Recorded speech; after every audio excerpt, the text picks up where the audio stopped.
અધિક માસની અમૃતધારા 32મી કમલા એકાદશીની કથા. શ્રી કૃષ્ણ ભગવાન પાસે યુધિષ્ઠિર રાજા બેઠા છે. વાત કરતા કરતા રાજાએ ભગવાનને પૂછ્યું કે હે પ્રભુ, પાપને બાળનાર તથા મુક્તિદાયક વ્રત પુરુષોત્તમ માસની એકાદશીનું કહેવાય છે, તો કૃપા કરી મને પુરુષોત્તમ માસની એકાદશીની વિધિ બતાવો. તેમજ વ્રતમાં કોનું પૂજન કરવું, વ્રતનું ફળ શું તે પણ જણાવો. આ સાંભળી શ્રી કૃષ્ણ ભગવાને કહ્યું કે હે રાજન, પુરુષોત્તમ માસના શુક્લ પક્ષ અને કૃષ્ણ પક્ષની એકાદશીને કમલા એકાદશી કહે છે. એકાદશી તે સર્વતિથિઓમાં શ્રેષ્ઠ છે અને તે સુખ સંપદ દેનારી છે. આ વ્રત કરનારે પ્રાતકાળે ઉઠી પ્રથમ પુરુષોત્તમ ભગવાનનું સ્મરણ કરવું અને વિધિથી સ્નાન પૂજન કરી નિયમ ધરવા. આ પવિત્ર એકાદશીના દિવસે ઘરમાં જપ કરવાથી 1 ગણું ફળ મળે, નદીએ જઈને જપ કરવાથી 10 ગણું ફળ મળે, ગૌશાળામાં બેસીને જપ કરવાથી 100 ગણું ફળ મળે, અગ્નિહોત્રીના ઘરમાં જપ કરવાથી 1000 ગણું ફળ મળે, શિવાલય અને દેવની સમીપ જપ કરવાથી 1,00,000 ગણું ફળ મળે અને ભગવાન વિષ્ણુની સમીપ જપ કરવાથી અનંત ફળ મળે છે. યુધિષ્ઠિર રાજાએ કમલા એકાદશીના વ્રતની વિધિ બરાબર સાંભળી. પછી કહ્યું, ભગવાન, હવે મને વ્રતની કથા સંભળાવો.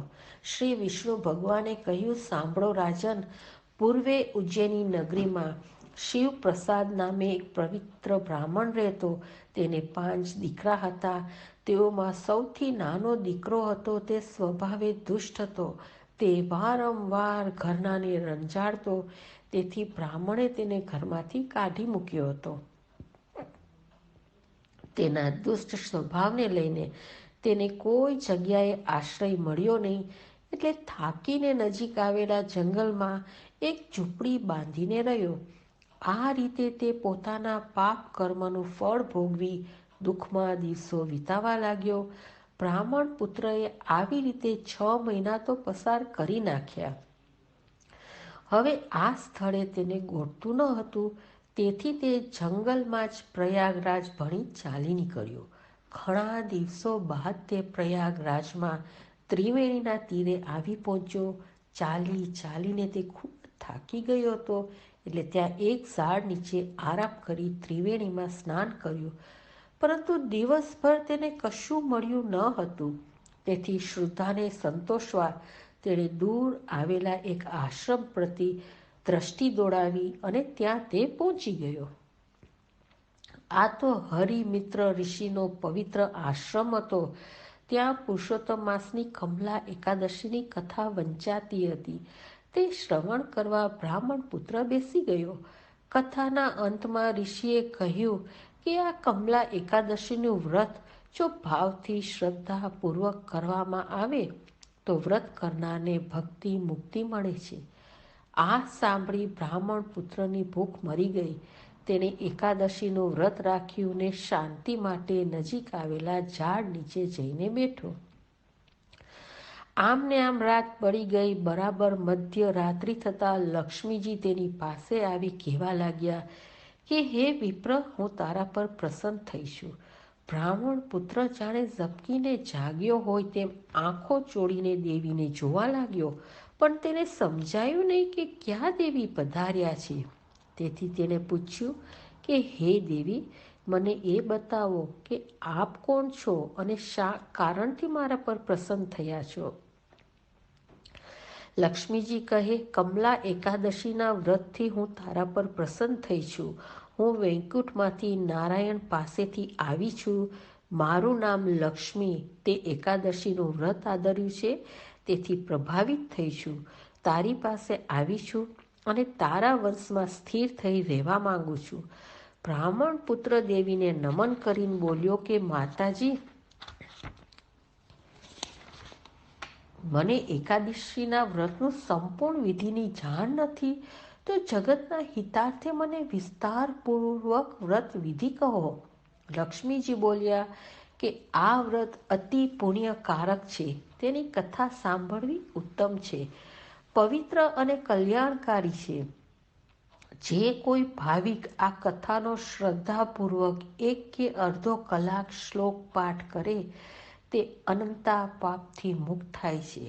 જેમ ફૂલમાં કપાસનું ફૂલ ઉત્તમ છે, પક્ષીઓમાં ગરુડ ઉત્તમ છે, નદીઓમાં ગંગા ઉત્તમ છે, માંસમાં અધિક ઉત્તમ છે, તેમ તિથિઓમાં એકાદશી ઉત્તમ છે. પંડિતો તે તિથિમાં નારાયણનું પૂજન કરે છે. જો ભાવથી નારાયણનું પૂજન કરવામાં આવે તો બ્રહ્માદિક દેવતાઓ તેને પૂજે છે. જે કળિયુગમાં નારાયણ પરાયણ છે, હરિનું કીર્તન કરે છે ને હરિ અર્થે જાગરણ કરે છે, તેનો અવતાર ધન્ય છે.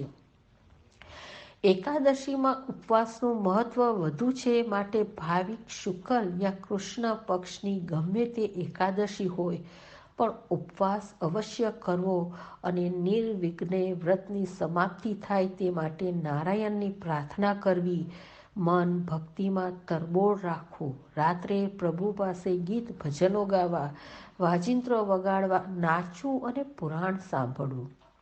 એકાદશીની રાત્રિના આમ જાગરણ કરી 12ને દિવસે પ્રાતકાળે સ્નાન કરી નારાયણને પંચામૃતથી નવડાવવા તો નારાયણ જેવું સ્વરૂપ થાય. નારાયણને નવડાવ્યા પછી મને જ્ઞાન ચક્ષુ આપો એમ પ્રાર્થના કરી બ્રાહ્મણો જમાડી દક્ષિણા આપવી અને પંચયત્ર મૌન ધરી મિત્ર સંબંધીઓ સાથે ભોજન લેવું. આમ વિધિપૂર્વક નિયમયુક્ત જે એકાદશી વ્રત કરે છે તેનો વૈકુંઠમાં વાસ થાય છે. આમ કહી લક્ષ્મીજીએ બ્રાહ્મણ પુત્રને કહ્યું, હું તારા પર પ્રસન્ન થઈને તારે ઘેર આવું છું, ચાલ. લક્ષ્મીજીની મહેર થવાથી બ્રાહ્મણ પુત્ર એકાએક ધનવાન બની ગયો અને તે લક્ષ્મી સાથે પોતાને ઘેર ગયો એટલે તેનું સન્માન થયું અને થોડા જ દિવસોમાં બધા તેને માન આપવા લાગ્યા. શ્રી કૃષ્ણ ભગવાને કથા પૂર્ણ કરતા કહ્યું કે હે રાજન, કમલા એકાદશીના વ્રતનો મહિમા અપાર છે. જે આ કમલા એકાદશીનું વ્રત કરે અને કથા વાંચે સાંભળે તે પાપ મુક્ત થાય છે. એકાદશી સમ વ્રત નહીં, મહિમા તેનો અપાર. વ્યાધિ ઉપાધિ સૌ ટળે, સુખી બને સંસાર. એકાદશીનું વ્રત સુખ આપે છે. એકાદશીનું વ્રત સંકટ હરે છે. એકાદશીનું વ્રત તંદુરસ્ત રાખે છે. એકાદશીનું વ્રત શાંતિ આપે છે. એકાદશીના વ્રતનો મહિમા અપાર છે. આ મહાત્મય બ્રહ્માંડ પુરાણમાં લખેલું છે.